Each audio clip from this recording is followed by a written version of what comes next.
Seems like a good morning indeed. I could get some yard work done, work on a few long-term projects, a nice, relaxing day. Can you please stop for 5 minutes? I recently watched Bad Boys for Life, and honestly, that was one of the better films that I've seen out of the last 10 years. It makes a wonderfully original narrative, and has a pretty well-paced story dynamic, and does new and different things for the characters that makes them feel just like they were back in the 90s when the Bad Boys first came out. It was a wonderful way to show the world that you can, with enough talent and enough effort put into it, you can make a 20-something-year-old franchise still feel fresh, even if the actors are like 50 years old. And then I also watched Joker when that came out. A beautiful movie. Artistic. It's just a great film and really delves into the mind of the psychopath that is the Joker in an original narrative that doesn't really borrow much from the comics. And it's just its own standalone movie, though unfortunately it will be getting a sequel. Batwoman does not share any traits with Bad Boys for Life or with Joker. It's sad that we have a great original DC property come out, and it's just an amazing movie, amazing piece of art. And then you have Batwoman coming out in that exact same year, and it is just so freaking horrible. Now, I haven't watched any episode on its own. I haven't watched any episode individually front to back. I've been watching people's reactions to it, though. You know, like Jay Longbones and the EFAP crew, they do their own thing. And seeing what I see in those, it's just like really bad. And episode 10, I think, finally broke me. Because now I'm going to watch the whole show front to back to do a full series review. Or at least a review of the season before the second season comes out. Because episode 10, fuck episode 10. God damn it, what the fucking hell? God. Ugh. Okay, so you know how through the whole fucking season, Kate has been letting Alice go, and that in turn has led to more people dying every fucking episode? It happens again. I mean, at least she tries to fucking capture her this time, but she still gets away. But, more to the point, wow. If you thought the earlier episodes were really SJW cringe fest moments, prepare for episode 10. It's so ridiculous. Okay, so here's the rundown of the episode. The whole episode is about a hacker who, at the beginning of the episode, hijacks a municipal train filled with like 20 or 30 people on it. And Batwoman saves it from crashing somehow, even though her bike is like thousands of pounds less than a fucking giant ass train. And she ends up getting saved by this city cop because she isn't paying attention because her cable snaps after she saved the train and nearly got killed by it. And she acts all offended by it. But then, like, the very next day, they're having this... You're not going to believe this. Kate and Luke are having a conversation about shipping, as is the entire fucking city, because they ship her either with this cop or with Captain America. For one, Captain America is a fucking Marvel property, so I don't even know how the hell they aren't getting sued by Marvel right now, or Disney, for freaking name-dropping Captain America here. But, holy hell. Who in the fucking public eye gives 2 iotas of a fuck about shipping? Who? Literally who? Who gives 2 fucks about who Batwoman has sex with? Literally no one. And once again, this ruins what makes Batman such a unique superhero in the first place. Because the whole, from what you get in Batman Begins and from the Tim Burton Batman in 1989, it takes a while for Batman to actually be revealed to the public. Whereas in Batwoman, it only takes 3 episodes for her to be revealed to the public. And it's just getting to the point where people are like, look, there's not much we can do with it. let's just fucking ship her with someone. And it's like, what? And then it leads to some stupid shit happening in the goddamn episode. Alright, but we'll get to that in a minute. So, this hacker then strikes again after this conversation and is like, hey, you don't give me $5 million, I'm gonna fucking nuke everybody's accounts and public and private data and just release it out into the world. Boo-doo-doo-doo-doo, give me my money. And she doxes the mayor too. And it's like, oh, okay. So the person who did this nearly got 30 people killed, 20 or 30 people killed. And is now threatening to dox basically everyone in the city and is asking for $5 million in ransom and doxes the mayor. No. Absolutely not. You would think that a person who did this, no matter what their background is, would be getting put to jail. They would be in jail right then and there. Alright? Spoiler alert, she doesn't. Just putting that out there. So the whole episode was revolving around Kate trying to find this chick, who turns out to be a high school student. And she tracks her down at a prom, and she finds her, corners her in a bathroom, and it's this teenage girl. And so, well, how would you approach the situation? If you were Batman or Batwoman, how would you approach the situation? Would you A, arrest the bitch and take her to prison? Would you do the more kinder thing and try to talk her down, try to figure out what's going on, why would you do this stuff, and then take her to prison?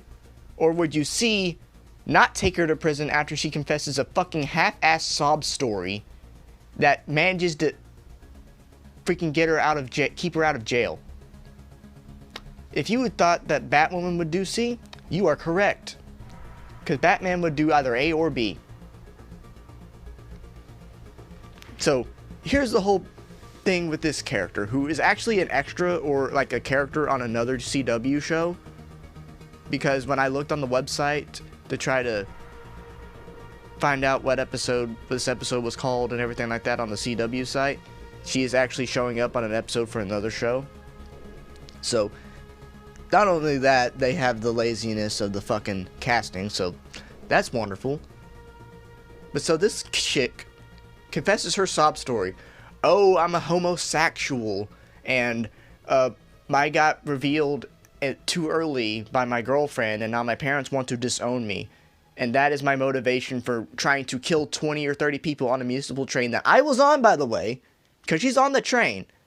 And then not only that, that also led me to hack basically the entire city and dox the mayor and ask for $5 million in ransom so that way I don't do it again.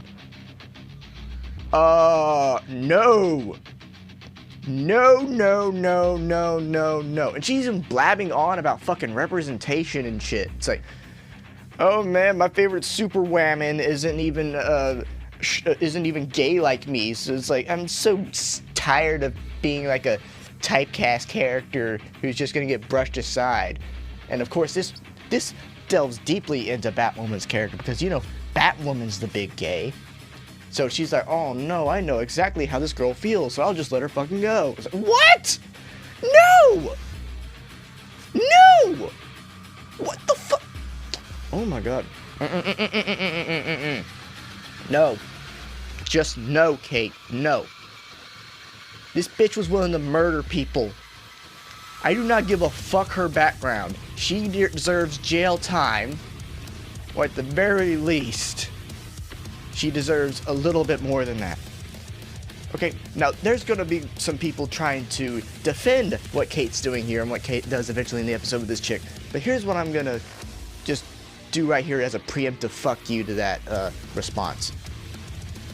Mass Effect 2. Thane's loyalty mission, you stop Thane's son, Kolyat, from killing a low-level politician in the Citadel government who is not only anti-human, he's actually pretty ruthless. Now, he does end up either injuring or killing a Krogan bodyguard, but he was a mercenary for the Blood Pack, so that's completely different from just killing a normal, ordinary, like, security guard, for that matter. Number one. So that's number one. Number two, They stop him before he actually kills the low-level politician. 3, he was kind of manipulated into doing that. But not only that, 4, the whole reason that Kolyak gets off with just community service is the fact that Shepard is a fucking Spectre. And not only that, he helps scratch C-Sec on the back. And this was a thing that Shepard basically says is, this is a thing for the C-Sec to do off the books. I can buy Shepard getting that done. I can buy Shepard going, hey, you know, don't do this with Kolyak. Don't send him to prison. I know it kind of looks bad, but just sweep it under the rug. It's like, yes, I can understand that completely. Because in the Citadel space, and especially in Mass Effect 2, it's like you're dealing with more morally gray issues and kind of a more Wild West mentality, considering that's what basically the Spectres are, just government-approved cowboys. So, I can buy that. But when you're in modern times, and when people can basically see who's committing a crime based on a single click of the search bar, no, people expect fucking jail time. I do not give 2 single iotas of a fuck about this bitch. I don't give a damn if she's gay or not. I don't give a damn her sob story or not. She tried to murder people, and then she tried to coax $5 million out of the public through fear-mongering because she was like, oh, I have all your private information right here on my phone, and I'll fuck you up with it. I mean, come on. And once again, this ties in the whole thing with Alice, because Alice, or Beth as some would say, is a fucking cunt who keeps killing people. Okay? Do we just conveniently forget about that? She just keeps killing people? And Kate consistently keeps letting her go. She actually tries to beat her up a little bit in this episode for just to give her a little bit of credit, but holy hell. So, Alice kidnaps the little gay girl, and then Kate tries to rescue her, and the kid's still being a dickhead to Kate, and so Kate just takes off her mask, and oh my god, it's Kate Kane! I pass by your real estate service all the time, which is actually her gay bar, because her real estate service, remember, when she said she was going to open that fucking real estate firm, it was going to be for helping, like, the homeless or the economically challenged, that type of stuff. But then in episode 7, she runs into that guy, Alessandro or whatever, and he's such a big anti-gay, so she's like, you know what, I'm going to build a fucking gay bar right across the street just in spite of him. It's like, wow, you fucking cunt. Self-righteous little shit. Fucking cunt. Bitch-ass, motherfucking petty-ass looking motherfucker. Oh my god. Do not get me started. But yeah, so, yeah. Kate's like this queer idol. Like, the kid even goes, why didn't you just tell me you were super gay? I was such an asshole to you. It's like, oh, wow, really? When you're Batwoman and you're trying to protect your fucking identity, and it's like, but I was an ass to you. So, well, why were you being an ass in the first place? I do not give a single iota of a fuck about your bullshit. You tried to kill people. You tried to embezzle money. Not embezzle money, but you tried to get money by force. No. No. Alright, and in fact, I think that her actions actually warrant a little looking into her home life, and then maybe a Dr. Phil moment. Because that's a Dr. Phil fucking moment right there. There's some crazy shit that goes down on Dr. Phil's show with people he brings in. That would be a Dr. Phil moment. And then Kate saves the kid. Alice runs away. And oh yeah, Alice, you know, she killed like Kate's stepmom. Then the last, there was the last episode in chronologically with the season, not Crisis on Infinite Earths, but yeah, she killed the stepmom in the last episode and keeps defiling her grave. Kate apparently doesn't know that that's going on, but her stepsister does, and it's like, wait, what? And also her dad's rotting in prison, even though she can and should be doing this. She has the technology to prove that, you know, her dad wasn't a fucking killer. And, you know, Kate's not doing anything. Alright, the whole iota of Batwoman and end of this episode in particular is that she only watches out for herself. She's not trying to stop people like Alice. She's not trying to stop people like this kid. from doing bad shit. She's not, or at least they're not actively trying to do it. She doesn't even stop Sophie from, like, breaking the law.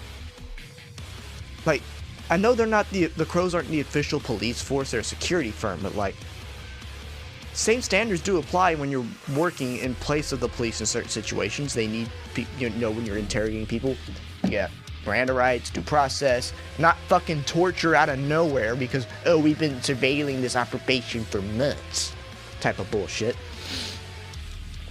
It's just, yeah, Kate doesn't try to stop anybody. The only people she cares to stop is this fucking bullshit shipping nonsense. Because, oh, I'm gay and I can't stand people shipping me with the straight man. This is a Tumblr Arena's fucking wet dream. This is a Tumblr Arena's wet dream. I swear to God. I cannot.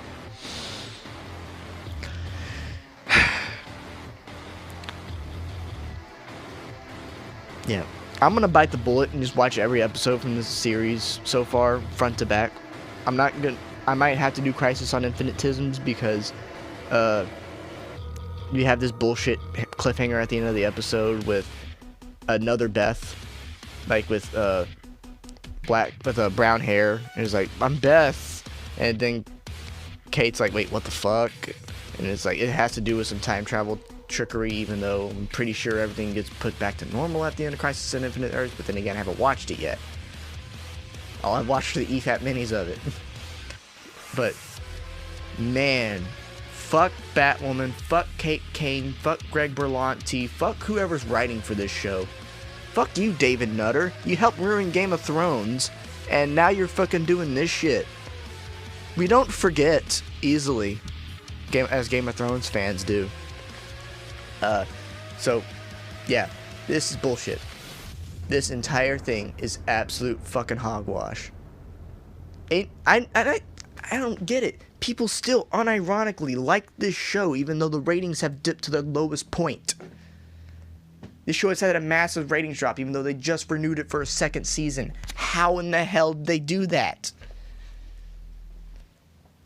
Like, honestly, if it wasn't for freaking Warner Brothers, the show would be getting shit canned. Absolutely.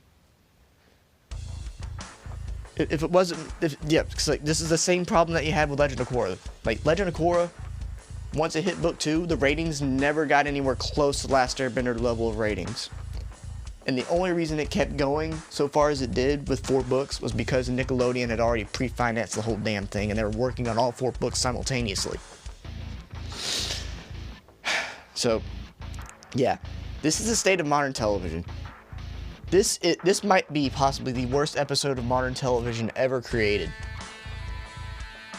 It has to be. Like, I've never seen something so convoluted, so stupid, so offensively bad and preachy that it made me actually want to watch the show unironically just so I can witness how bad it is front to back. It's just, God.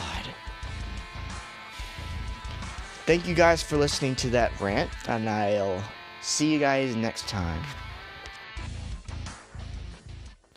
Oh, and I also just realized Batwoman basically revealing herself as gay to the world, that has to come with some major repercussions, because, I mean, I know that Alice already knows that Kate's Batwoman, we already know that, but the people who are already trying to figure out who Batwoman is, you just gave a dead giveaway to who you could be. Because who else has the massive resources of Bruce Wayne? And now that you basically figured out, oh, you're a homosexual, they can narrow the list down to people. And not only that, since they know you're such big for the gays, criminals might actually start targeting gay people more because of you. Like, they will go out of their way to target gay people because you specifically are like, I champion lesbian, LGBT, all that bullshit. I'm a lesbo. I love slamming my clam on another woman's vagina. Like, you just fucked up majorly again, Kate. Like, wow. The whole point of Batman is that you stick to the shadows and you make you damn sure that you have nothing revealed about your personal life to anyone. You make damn sure that you stay concealed But when you're out there, you are effective. You're supposed to be a machine. Someone who can stop crime. This is not stopping crime. Who gives a fuck if you're being shipped with Captain America or something? Who gives a damn? Okay? Top it off, you're blowing it out of proportion. And she also says in the fucking episode, oh, that's not the real version of me that they're seeing. It's like, they're not supposed to be seeing the real vision of you, you dumbass. My God. Can someone shut Kane up, please? That sucks. They named Kate Kane with the guy who made Batman in mind, because that's his name. Was that necessary? Standing up for myself? Yeah. That's what it looks like when it comes out naturally. That's what it is after it comes out naturally. What went down at Point Rock was the worst day of my life. I had a second opinion. Second opinion. It's gonna be Tyler. Be the man. Ruined it. So, Oh, it was Jacob. Okay. this day sucks. Kate and I are gonna stick together on this. I'm waiting for him to be like,